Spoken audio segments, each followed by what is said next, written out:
Good morning everybody. ચાલો, પ્રમાણિત વિચલન વિશે આપણે કાલ ભણ્યા હતા ને, એનું એક સૂત્ર મેં તમને સમજાવ્યું હતું. વર્ગમૂળમાં સિગ્મા xi માઇનસ x બાર નો વર્ગ અપોન n. બીજું સૂત્ર છે જો પેલું સૂત્ર સમજાઈ ગયું, ગઈકાલે જ આપણે કરેલું છે. બીજું સૂત્ર છે sigma xi square upon n minus sigma xi upon n whole square. એ જો યાદ કેમ રખાય, જુઓ હું તમને એક ટ્રીક દઉં. આને યાદ રાખવું હોય ને તો વર્ગમૂળ સિગ્મા xi અપોન n બે વખત લખવાનું, એકવાર અહીંયા વર્ગ, એકવાર આખાનો વર્ગ. એવી રીતે યાદ રાખી લેવાય. જો અહીંયા જ તમને સમજાવું. બે વાર સરખું લખવાનું, sigma xi upon n minus sigma xi upon n. એકવાર પહેલા વર્ગ ઉપર અને એકવાર આખા કાઉન્સ ઉપર. આની જેમ જ આ યાદ રાખવાનું, sigma di minus sigma di upon n minus sigma di upon n. પછી અહીંયા વર્ગ અને અહીંયા વર્ગ. એમાં di એટલે શું? di એટલે મધ્યક હોય ને, એ બધાયમાંથી બાદ કરવાનું. xi minus n. હજુ એક એક્સ્ટ્રા દાખલો છે, એ ત્રણેય સૂત્રથી ગણાવું છું અને ત્રણેય સૂત્રનો જવાબ સરખો જ આવશે. જો 2 2 2 ત્રણેય સૂત્ર છે એ અમુક દાખલામાં આ રીતે સહેલું પડે, અમુક દાખલામાં આ રીતે સૂત્રથી સહેલું પડે, અમુક દાખલામાં આ રીતે સહેલું પડે. ચલો, અત્યારે પહેલા આપણે ત્રણેય સૂત્રથી પ્રમાણિત વિચલન ગોતશું. ત્રણેય સૂત્રથી પ્રથમ 7 પ્રાકૃતિક સંખ્યાઓનું પ્રમાણિત વિચલન ઉપરના ત્રણેય સૂત્રથી ગણો. બરાબર? તો પહેલા તો તમને પ્રથમ 7 પ્રાકૃતિક સંખ્યા એટલે 1 2 3 4 5 6 7 એનો સરવાળો થશે 28. મેં તમને એક સૂત્ર કીધું હતું ને, એમાં 7 મૂકો, 7 7 ને 1 8, 8 સત્તા 56, 56 ભાગ્યા 2 28, 28 ભાગ્યા 7 એટલે 4, મધ્યક થશે 4. હવે જો xi પહેલા લખો 1 2 3 4 5 6 7. અત્યારે મેં તમને જે આ ત્રણ સૂત્ર લખાવ્યા છે ને, એ સાદી માહિતીના છે. બરાબર? ટેક્સ્ટ બુકમાં જોશો ને તો કદાચ અહીંયા di ની બદલે yi લખે છે. જૂના મને અમુક સંકેત છે એ હું di મુજબ જ લઉં છું, 10th મુજબ. એટલે તમને ઈઝી રહે. yi લખો તોય વાંધો નહીં, અહીંયા yi તો અહીંયા yi. બરાબર? તમારે જેમ યાદ રાખવું હોય. બીજું 11th નું ચેપ્ટર છે, એટલે 11th ની બધી એક્ઝામ આપણે સ્કૂલમાં જ લેવાના છે. એટલે આ બધા સંકેત હું તો હલાવીશ જ. અને બીજું 12th માં તો કાંઈ આ બધા આવવાના નથી સંકેત. બરાબર? તેમ છતાંય તમારે yi લેવું હોય તો yi લેજો. ફરીથી કહું, 1 થી 7 પ્રાકૃતિક સંખ્યાનો મધ્યક થશે 4. પેલા xi લખી નાખો 1 2 3 4 5 6 7. બધાયમાંથી મધ્યક બાદ કરો. 1 માંથી 4 જાય -3, 2 ઓછા 4 -2, 3 ઓછા 4 -1, 4 ઓછા 4 0, 5 ઓછા 4 1, 6 ઓછા 4 2, 7 ઓછા 4 3. પછી સવારે ગઈકાલે જ આપણે શીખા આ બધાનો વર્ગ કરવાનો. એ વર્ગ કરશો એટલે 9, આનો વર્ગ 4, આનો વર્ગ 1, 0 નો વર્ગ 0, 1 નો વર્ગ 1, 2 નો વર્ગ 4, 3 નો વર્ગ 9. એનો સરવાળો કરશો તો 28. હવે સૂત્ર પહેલા સૂત્રથી આપણે ગણીએ છીએ અત્યારે. તો સિગ્મા, આજે સરવાળો આવ્યો, વર્ગમૂળમાં સિગ્મા ભૂલાઈ ગયું છે,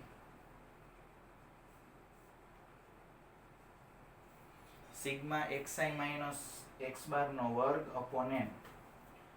એટલે 28 ભાગ્યા ટોટલ અવલોકન કેટલા છે? 7.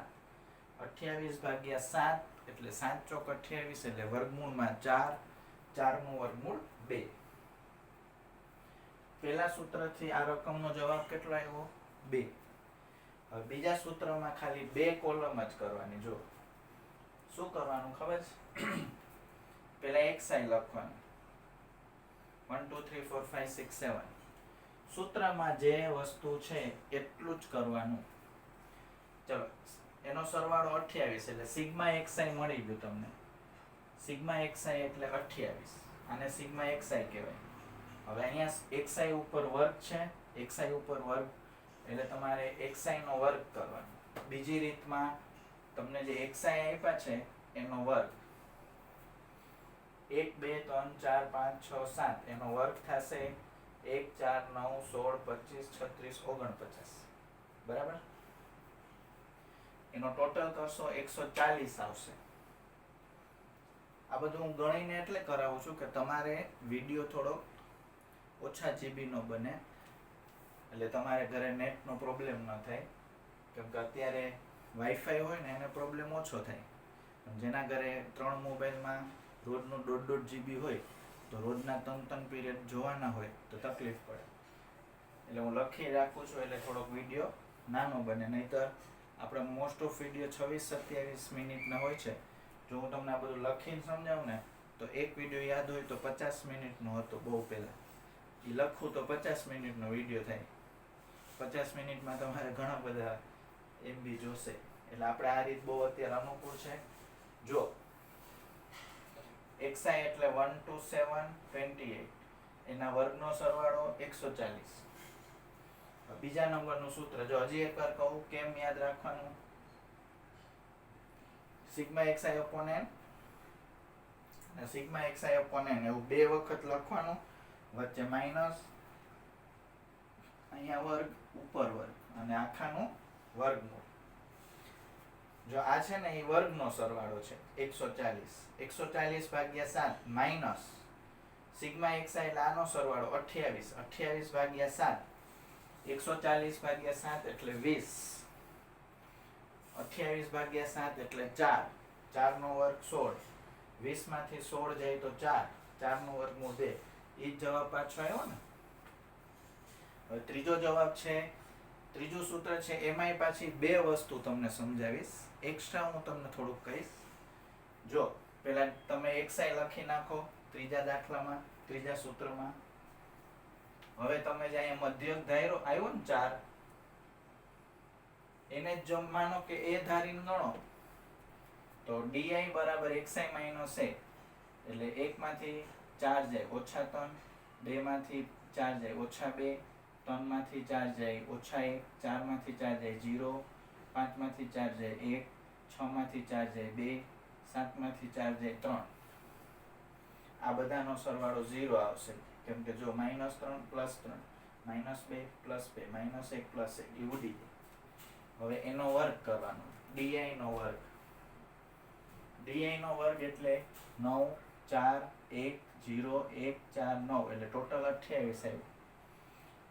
પછી એની કિંમત મૂકીને ગણશો 28 ભાગ્યા 7 એટલે 4 અને અહીંયા 0 છે ઉપર એટલે 0 એટલે 28 ભાગ્યા 7 એટલે 4, 4 નું વર્ગમૂળ 2.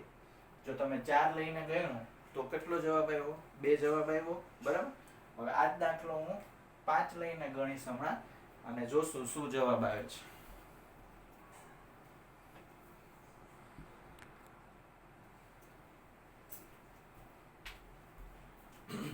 ચલો 4 લઈને ગણ્યું હતું, સાચો મધ્યક લઈને ગણ્યું હતું તો 2 જવાબ આવ્યો હતો ને. હવે હું એની બદલે 5 ની જગ્યા આ a છે ને 5 લઉં છું. એટલે તમને ખાલી ખ્યાલ આવે કે એ તમે ધારેલો મધ્યક લઈ શકો અથવા સાચો મધ્યક ગોતીને પણ ગણી શકો.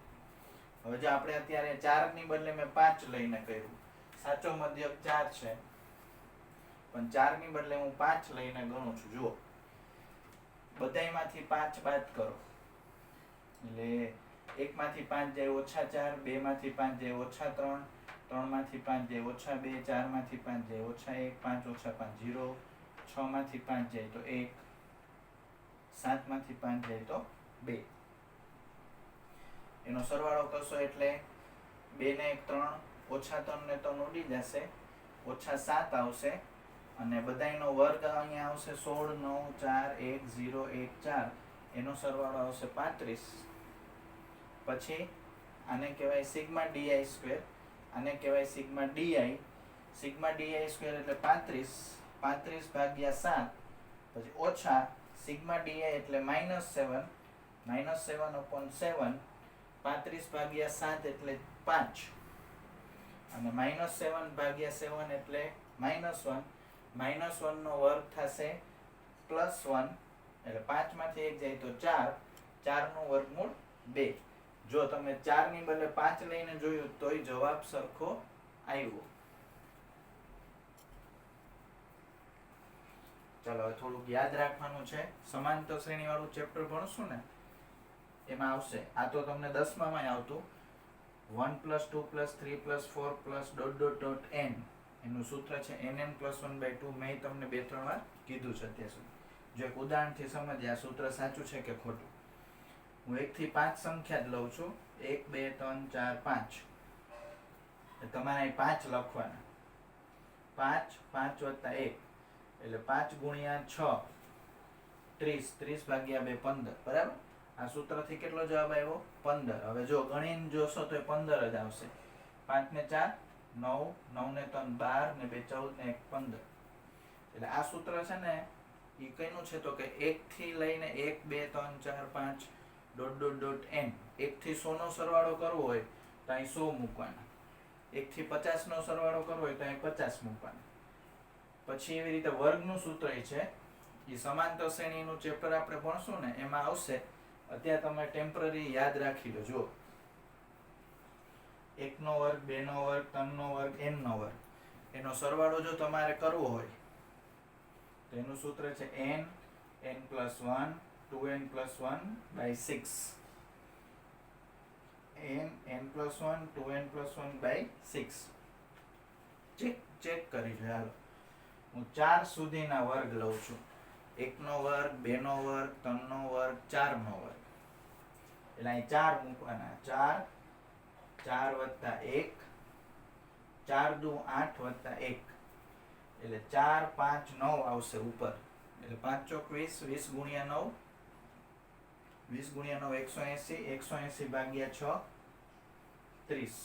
હવે ચેક કરો. જો 4 નો વર્ગ 16 3 નો વર્ગ 9 16 ને 9 25 25 ને 2 નો વર્ગ 4 25 ને 4 29 29 અને 1 નો વર્ગ 1 29 ને 1 30.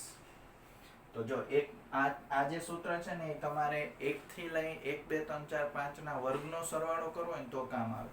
હું તમને એમ કહું 1 થી 100 સુધીની સંખ્યાનો વર્ગ કરીને સરવાળો કરવો હોય તો તમે અહીં સીધા 100 મૂકો ને એટલે ડાયરેક્ટ તમને વર્ગનો સરવાળો મળી જાય. તો આ તમારે 2 સૂત્ર અત્યારે યાદ રાખવાના છે ખાસ. હવે 15.2 નો બીજો દાખલો મોસ્ટ આઈએમપી છે અને મેં તમને જે 3 સૂત્ર ઓલા સમજાવ્યા ને એમાંથી કયું સૂત્ર લઈ તો એ દાખલો ઈઝી પડે એ તમે જોજો. હવે પ્રથમ n પ્રાકૃતિક સંખ્યાનો મધ્યક, વિચલન અને વિચરણ શોધો. જો xi આપ્યું છે 1 2 3 ... n. હવે 1 + 2 + 3 એનું સૂત્ર આવ્યું એટલે આનો સિગ્મા આનો સરવાળો થશે nn + 1/2. આનો સરવાળો એટલે 1 થી n નો સરવાળો એનું સૂત્ર. પછી આ સૂત્રનો ઉપયોગ કરવો છે આપણે એટલે આપણે જેમાં તમને 3 સૂત્ર સમજાવ્યા હતા ને આની પહેલા એમાંથી વચ્ચેનું સૂત્ર લઈને ગણશો ને તો ઈઝી પડશે. આ બધાયનો વર્ગ કરવાનો. 1 નો વર્ગ 2 નો વર્ગ 3 નો વર્ગ 4 નો વર્ગ n નો વર્ગ એટલે તમે આનો સરવાળો આ સૂત્ર લખી શકાય. સમજાણું? હવે પેલા મધ્યક ગોતવાનું. જો આપણે 3 વસ્તુ પૂછી છે એમાં મધ્યકનું સૂત્ર છે σxi/n. સિગ્મા xi એટલે nn + 1/2 એને ભાગ્યા n એટલે 2 nn ઉડી જશે એટલે n + 1/2 n ઉડી જાય એટલે મધ્યક મળી ગયો. વિચરણનું સૂત્ર મેં તમને હમણાં જ કીધું. વિચરણ શોધો ને એમાં વર્ગમૂળ નહીં કરવાનું. જો થોડીક વાર પહેલા કીધું આમ યાદ રાખવાનું. બે સરખું. હવે એકવાર અહીંયા વર્ગ અને આખા ઉપર વર્ગ એનું સૂત્ર સિગ્મા xi નો સ્ક્વેર એટલે આ એટલે n n+1 2n + 1/6 છેદમાં n માઈનસ સિગ્મા xi એટલે આ સિગ્મા xi ની કિંમત મૂકી નીચે n આખાનો વર્ગ અહીંયા n ઉડી જશે, અહીંયા n ઉડી જશે, એટલે અહીંયા વધશે n+1 2n+1/6. હવે જો n+1 નો વર્ગ અને 2 નો વર્ગ 4. હવે તમે આને ઘરે છોડજો, સાદું રૂપ આપશો ને એટલે 2n² + 3n+1 આવશે. અંદરો અંદર છોડવાનું કામ મેં એક સ્ટેપ વચ્ચે કટ કરી નાખ્યું છે. જો આવી રીતે 2n² + n + 2n + 1 પછી એની ગણતરી કરવાની. કૌંસ ઉપર વર્ગ હોય, પૂર્ણ વર્ગ પદાવલી છોડતા આવડવા જોઈએ. 3 પદ, પહેલા પદનો વર્ગ, પછી મધ્યમ પદ એટલે 2n અને અંતિમ પદ એટલે 1 નો વર્ગ 1. હવે 6 ને 4 છે એનો લસા થશે 12. એટલે અહીં 12 લસા લેશો ને તો અહીંયા 6 છે ને, એટલે અહીંયા 6 દુ 12 થાય ને, એટલે અહીં 2 થી ગુણવાના. અહીંયા 4 છે એટલે 4 તેરી 12 થાય, એટલે આને 3 થી ગુણવાના. અને 3 થી ગુણવામાં માઇનસ નું ખાસ ધ્યાન રાખજો. તમે નાની ભૂલ બધી ઈ જ કરતા હો, માઇનસ ગુણવાનું ભૂલાઈ જાય. ફરીથી કહું, આને 2 થી ગુણો એટલે 2 દુ 4, 3 દુ 6 અને 2 છે. અને 3 થી ગુણતા જાવ ને માઇનસ વડે ગુણતા જાશું. હવે જો ઉડે એટલું ઉડાડી દો, 6n ઉડી જાય છે. 4n² માંથી 3n², 4n² - 3n² એટલે n². 2 - 3 એટલે -1/12. આ થઈ ગયું વિચરણ. પ્રમાણિત વિચલન શોધવાનું પૂછું તો તમારે આજે જવાબ આવ્યો એનું વર્ગમૂળ લેવાનું. હવે જો ગઈકાલે આપણે એક દાખલો કર્યો હતો, 5 પ્રાકૃતિક સંખ્યાનું વિચલન, એનો √2 જવાબ આવ્યો હતો. જોઈ લેજો ફરીથી એકવાર. હવે તમારી પાસે વ્યાપક સૂત્ર આવી ગયું છે. તમારે 1 થી 5 નું વિચલન ગોતવું હોય ને તો અહીં સીધું અહીં 5 લખવાનું. 5 નો વર્ગ 25, 25 માંથી 1 જાય તો 24, 24/12 એટલે 2. જોજો આનો જવાબ હતો 1 થી 5 નું વિચલન શોધો, એનો જવાબ હતો √2. હમણાં થોડીક વાર પહેલા આપણે 1 થી 7 નો દાખલો ગણ્યો હતો. 1 થી 7 સંખ્યા, એનો વિચલન 2 આવ્યું હતું ને. જો ડાયરેક્ટ સીધું આ સૂત્ર ઉપરથી 7 અહીંયા મુકાવું, 7 નો વર્ગ 49, 49 માંથી 1 જાય તો 48, 48/12 4, 4 નું વર્ગમૂળ 2. જોઈ લો એનો જવાબ 2 જ આવ્યો હતો. બરાબર. જો તમને અત્યારે છેલ્લે આપણે જે દાખલો ગણ્યો, બરાબર, કે 1 થી n અથવા પ્રથમ n પ્રાકૃતિક સંખ્યાઓ, પ્રથમ n પ્રાકૃતિક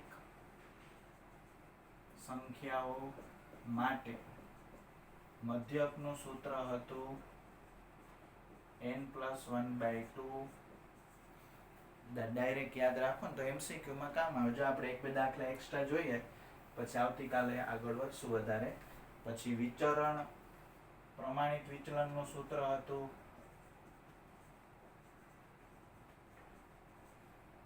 સિગ્મા બરાબર વર્ગમૂળમાં n² - 1/12.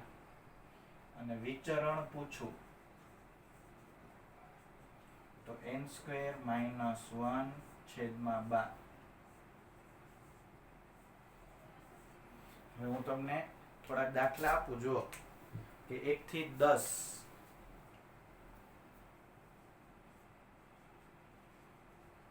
1 થી 10 પ્રાકૃતિક સંખ્યા માટે x બાર, સ્મોલ સિગ્મા અને સ્મોલ સિગ્મા સ્ક્વેર શોધો. તો તમને n આપ્યા છે 10, અહીં n બરાબર 10 છે. તો મધ્યકનું સૂત્ર છે n+1/2. માટે મધ્યક x બાર બરાબર n+1/2 એટલે 10 વત્તા 1/2 એટલે 5.5. હવે વિચલન ગણીએ. તમે ખાલી વિચલન લખશો તોય ચાલશે, પ્રમાણિક શબ્દ લખવાની જરૂર નથી. વિચલનનું સૂત્ર છે n² - 1 ભાગ્યા 12, એટલે n એટલે 10, એટલે 10 નો વર્ગ 100. 100 માંથી 1 જાય 99. 99 એટલે 11 ગુણ્યા 9 અને 3 ચોક 12, એટલે 9 નું વર્ગમૂળ 3, 4 નું વર્ગમૂળ 2, બાકી રહેશે અંદર. અને વિચરણ પૂછું,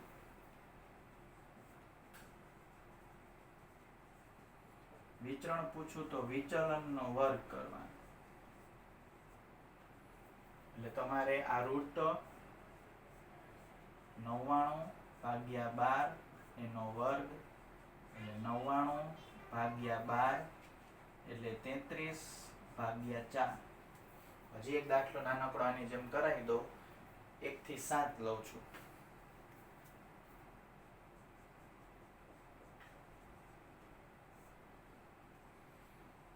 પ્રથમ 7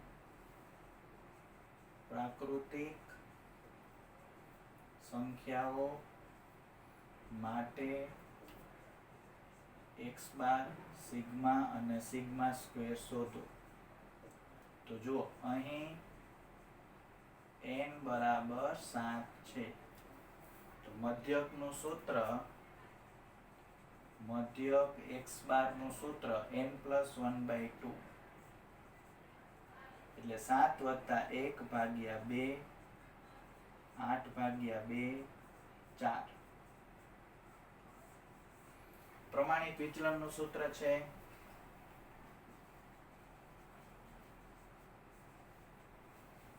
√n² - 1 ભાગ્યા 12, એટલે 7 નો વર્ગ 49 ઓછા 1 ભાગ્યા 12, 48 ભાગ્યા 12, એટલે 4, એટલે 2. અને તમારે હવે ગોતવું હોય વિચરણ, તો વિચરણ એટલે વિચલનનો વર્ગ. વિચલનનો વર્ગ એટલે 2 નો વર્ગ 4. બરાબર.